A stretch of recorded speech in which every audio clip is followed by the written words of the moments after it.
बिस्मिल्लाहिर्रहमानिर्रहीम। अस्सलाम वालेकुम। आपका दोस्त सलमान हैदर। दुआ है परवरदिगार से कि उसने आपको और आपके अहले खाना को अपनी हिफ्ज़ व अमान में रखा हुआ। कुछ निहायत ज़बरदस्त खबरें जो आपके साथ डिस्कस करना बहुत ज़रूरी है। कि ये खबर छोटी होगी कि जनरल बाजवा की जो प्राइवेट गुफ्तगू है, जी हाँ, उससे मुतल्लिक और प्राइवेट मुलाकातों से मुतल्लिक कुछ खबरें सामने आई हैं, और इतनी ज़बरदस्त खबरें कि जो थोड़े बहुत दाग थे ना इमरान खान साहब के दौर में, जो इमरान खान साहब खुद दावे करते कि ताकत का मंबा मैं नहीं था, मुझसे पूछ के फैसले नहीं हुए थे, तो वो मेरा ख्याल है कि जिन लोगों के रेफरेंस के साथ मैं आपसे बात करने लगा हूं कि इनसाइड महफिलों में दरअसल असल ताकत थी किसके पास। कुछ सवालात मैंने भी इमरान खान साहब से भी किए थे, और आज उसकी सदाकत भी मजीद कन्फर्म हो गई है। ये गिरफ्तारियां, ये मुलाकातें, ये अरेस्ट, ये टॉर्चर, ये तमाम की तमाम चीज़ें जो है, ये दरअसल कौन कर रहा था। वो प्राइवेट मुलाकातों की कुछ तफसील है, वो डेफिनेटली बतानी है। साबिक DG ISPR जी, आज उनके बड़े ज़बरदस्त दावे आ गए हैं, ज़बरदस्त किस्म के दावे आ गए हैं, और उन्होंने जो क्लेम कर दिया है वो तो जैसे कहते हैं ना, वो आखिरी कील ठोक दी है। उसकी भी कुछ डिटेल्स हैं। आज़म सवाती से FIA वालों ने हाथ जोड़ दिए जी, प्लीज़ खुदा दा वास्ता तुसी जाओ। ये क्या बात है? रिमांड 4 दिन का, आज़म सवाती को 2 दिन बाद जुडिशल कर दिया है। जहाँ 14 दिन का रिमांड मांग रहे थे, वहाँ 4 दिन का रिमांड मिला, और 4 दिन में 2 दिन बाद ही भेज दिया। पीछे क्या चल रहा है, क्या है जो, क्योंकि इमरान खान साहब को सूट करता आज़म सबाती साहब का अंदर होना, और वकील ने इनकी दरख्वास्त कर दी है, उसकी भी कुछ डिटेल्स हैं। तो चीज़ें बड़ी मज़ेदार और इंटरेस्टिंग और बिल्कुल डिफरेंट एंगल के साथ है। तो एक के बाद एक आपके सामने रख देता हूँ। तो तफसीला जाने से पहले रिक्वेस्ट कि चैनल देख रहे हो तो चैनल सब्सक्राइब कर दें, इसके लिए बटन दबाना दबा दे। तो सबसे पहले मैं ज़रा सियासी मामले को बदल लूँ। परवेज़ इलाही साहब का बड़ा तगड़ा ट्वीट आ गया जी, मैं जिसको कहता हूँ बाकायदा तौर पर सॉफ्टवेयर अपडेट हुआ। उन्होंने नेगेटिव ही चल रहा था ताकि किसी अच्छे कंक्लूजन की तरफ चलें कि जनाब दरअसल मामला ये है कि पंजाब के अंदर इतने डेवलपमेंट के काम हो रहे हैं जो अनाउंस किए हुए हैं, तो हमारे नेक्स्ट इलेक्शन के अंदर जो जाना है वो बहुत ज़रूरी है, पंजाब को रखना बहुत ज़रूरी है, ताकि ये सब चीज़ें थी। लेकिन बहरहाल परवेज़ इलाही की मुलाकात से पहले एक इजलास हुआ है। पहले तरह ये सुन लें जी, उस इजलास में PTI ने जो अपनी कमेटी बनाई हुई थी ना कि करना कैसे, एग्जीक्यूट कैसे करना है, उस कमेटी ने कहा 20 दिसंबर तक तहलील करें आप पंजाब असम्बली। ये तो मैंने आपको एक खबर दे दी, इसकी तफसील में हम नहीं जाते, ठीक है। आज परवेज़ इलाही से इमरान खान साहब की मुलाकात हो गई सप्तान खान साहब की मौजूदगी में, लेकिन ये मुलाकात से पहले भी 2 मुलाकातें हुई हैं। वो हुई है परवेज़ खटक से, एक हुई है परवेज़ इलाही की परवेज़ खटक साहब से मुलाकात इस्लामाबाद में, दूसरी आज इमरान खान साहब से पहले मुलाकात हुई है परवेज़ इलाही साहब की परवेज़ खटक से, ठीक है जी। और डेफिनेटली वो TORs तय कर रहे थे, जिसकी मैं करूँ उनका पूरा सॉफ्टवेयर अपडेट हुआ है। खान साहब तो लीडर है, सारी बात उन्होंने एग्जीक्यूट करना, एक फैसला देना, बस ख़त्म हो जानी वो बात। तो अदम एतमाद को कैसे काउंटर करना है, गवर्नर राज को कैसे काउंटर करना है, क्या तमाम चीज़ें। तो बहरहाल ये चीज़ थी। तो परवेज़ इलाही, साहबजादे मोनस इलाही, हुसैन इलाही, इनकी मुलाकात हुई है जी, और इस मुलाकात को मुझे तो बहुत पॉजिटिव वाइब्स आ रही। और पंजाब की जो पार्लिमानी पार्टी की मीटिंग भी बुला ली गई है कल। काफली के भी MPs होंगे, PTI के भी MPs होंगे, एतमाद में लिया जाएगा, और अच्छी गुड डेवलपमेंट है, ठीक है। हुकूमत की चीखें क्या निकल रही, उससे पहले परवेज़ इलाही का साहब का ट्वीट सुनना है, किसी को कुछ शक शुक है ना तो वो भी निकालें। स्पेशली बिलावल साहब का मैं पैरा दूंगा इस बात पे। उन्होंने कहा था, मैं दावे से कहता हूँ ये कोई असम्बली नहीं तोड़ेगा। जिस दिन असम्बली टूटी मैंने बिलावल साहब से ज़रूर बात करूँगा इस सिलसिले में।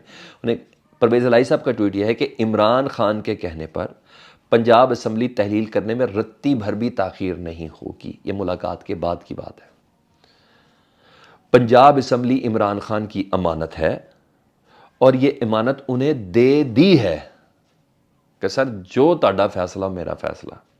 इमरान खान के हर फैसले का साथ देंगे, हम जिसके साथ चलते हैं इसका पूरा साथ देते हैं।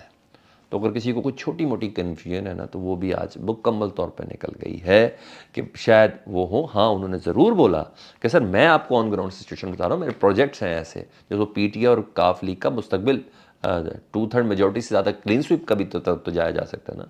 तो सर ये तमाम चीज़ें हैं। कल उन्होंने साफ़ियों के प्लॉट्स वगैरह भी अनाउंस कर दिए, तो काफ़ी वो चीज़ें थी। तो उन्होंने ये कहा। तो लेकिन बहरहाल उन्होंने जैसे कहना सर सारे हकूक़ जो है ना, जुमला हकूक़ इमरान खान साहब को उन्होंने दे दिया। अब दूसरी तरफ हुकूमत की चीखें निकल रही हैं। मैं ज़रा जल्दी से इसको सम अप करूँ।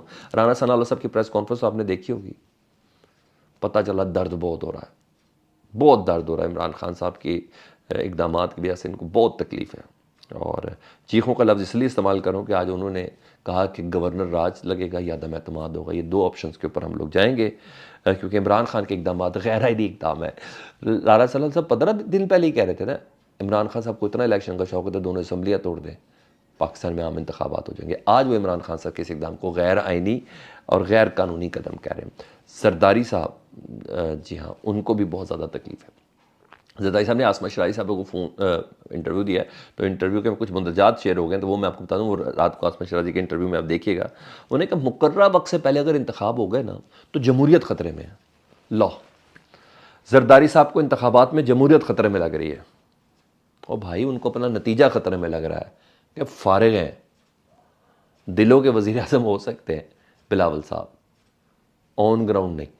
ठीक है जी, तो उनको बड़ा लग रहा है। और साथ साथ उन्होंने बोला कि अगर असम्बलियाँ तोड़ दी तो हम इंतखाबात की तरफ जाएंगे, यानी सूबों में ज़िमनी इंतखाब की तरफ जाएंगे। तो बहरहाल बाकी उनकी चीज़ें उसमें आएंगी, लेकिन ये है। दूसरा मेरे पास ये भी खबर है कि नून लीग के MPs हैं, उनको भी बड़े तहफ़्फ़ुज़ात हैं, क्योंकि एक तो PTI वालों ने अब उनकी कॉल नहीं उठा रहे, जो PTI के MPs है जिनके साथ रब्ता करके उन्होंने, जिस पे हमने कहा था कि 20-25 MP है वो ज़रा तोड़ा हुआ है, उनको ये तहफ़्फ़ुज़ात है। वो कह रहे हैं कि अदम एतमाद से पहले अपना नंबर काउंट कर लें, पहले 186 कर लें, अदम एतमाद नाकाम होगी तो मज़ीद जलील होगी नून लीग, मज़ीद हमें भुगतान भुगतना पड़ेगा, मज़ीद सियासत हमारी नीचे की तरफ जाएगी। तो सर पहले काउंट डाउन कर लें, फिर अदम एतमाद भेजिएगा। तो इस तरीके से उनको कहा है कि पहले बंदे पूरे कर लें। तो ये हो गया जी, ये चीज़ें। अब मैं आज़म सवाती साहब की पहले बात करूँ तो फिर मैं ज़रा जनरल बाजवा साहब की प्राइवेट मुलाकातों की कहानी आपको सुनाता हूँ। वो क्या है, आज़म सवाती ने ना का 4 दिन का जिस्मानी रिमांड था उस ट्वीट के ऊपर जी। FIA ने मांगा था कि हमें रिमांड चाहिए, पता नहीं क्या क्या चीज़ें वागुजार करनी, मोबाइल लेना है, ट्विटर का वो पासवर्ड लेना हो, ये सब चीज़ें लेनी है ना। तो वकीलों ने कहा ठीक है आप ले लें। 4 दिन का जी उनका रिमांड हो गया। FIA ने 2 दिन बाद ही ना आज उनको जुडिशल करवा दिया। वकील कह रहे हैं भाई रखो इसको अपने पास, आप रिमांड लें उनसे। वो कह रहे हैं नहीं नहीं नहीं, पहली बार हुआ है, 4 दिन का रिमांड 2 दिन में ख़त्म करें। कहा प्लीज़ इसको जुडिशल भेज दें। अच्छा, इसकी 2-3 चीज़ें हैं। एक तो 50 FIR है उनकी दूसरे शहरों में है, इसका गलिब इम्कान कम है, शायद उनको मज़ीद तौर से देके दूसरे शहरों में पहुँचाना हो। शायद मौजूदा हुकूमत को ये लग रहा हो कि इमरान खान का प्रेशर बिल्कुल राइट टाइम पर राइट जगह पे लग रहा है, और आज़म सबाती का अंदर रहना इमरान खान के लिए, PTI के लिए बहुत सूदमंद साबित हो रहा है। तो कोई बूढ़ा 73-74 साल का शख्स अंदर है, तो शायद उन्होंने ये भी एक एस्पेक्ट है, तो भाई इसको फ़ौरन ईजी करें ताकि हुकूमत के ऊपर बैगेज थोड़ा ज़रा कम हो। तीसरी चीज़ जो पॉइंट जो मेरे दिल को बहुत ज़्यादा अटैच हो रहा है वो है नए army chief general Asim Munir साहब।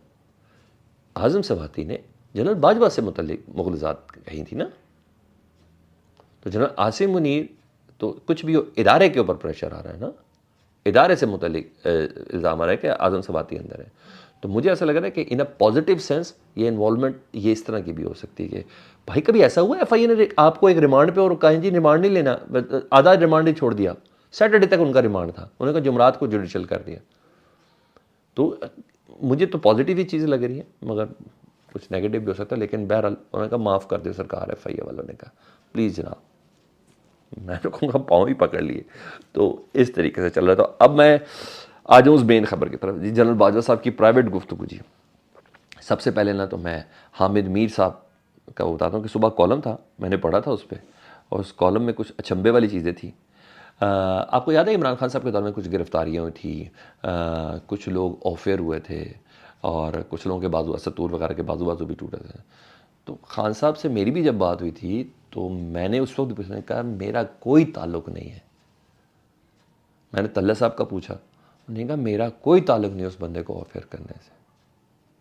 उन्होंने मुझे बोला कि तल्लत के प्रोग्राम की क्या रेटिंग होगी जिसकी वजह से मैं उसको ऑफर करने की बात करूँगा। मैंने कहा मैंने ऐसा कुछ भी नहीं किया। असद ने कहा मेरा कोई मामला नहीं है, वो ही ताकतवर हल्के थे, वो कर रहे थे। ये इमरान खान साहब कह रहे थे, जो सही था उन्होंने अपनी गलतियों में तस्लीम किया कि मैं इतना पावरफुल वज़ीर आज़म नहीं था, ये कहा था। आज ज़रा मैं एक छोटी सी चीज़ हामिद मीर साहब की बता दूँ कि जो इमरान खान साहब के मौक़िफ़ की ना तायीद कर रहे हैं। हामिद मीर साहब कह रहे हैं कि एक दिन मैं डॉक्टर शाहिद मसूद, उनके PTI के ऊपर कोई PTV के कुछ फंड्स के ऊपर गवर्नमेंट के ऊपर कोई जेल की थी, एक दिन मैं डॉक्टर शाहिद मसूद को मिलने अडयाला जेल गया। ये हामिद मीर साहब कह रहे हैं डॉक्टर शाहिद मसूद से मुतल्लिक जब वो गिरफ्तार थे। उन्होंने कहा एक दिन मैं उन्हें मिलने अडयाला जेल गया तो पता चला कि उन्हें हथकड़ी लगाकर अदालत में पेश किया जाता है। अगले ही दिन मैंने वज़ीर आज़म इमरान खान के पास पहुंच गया।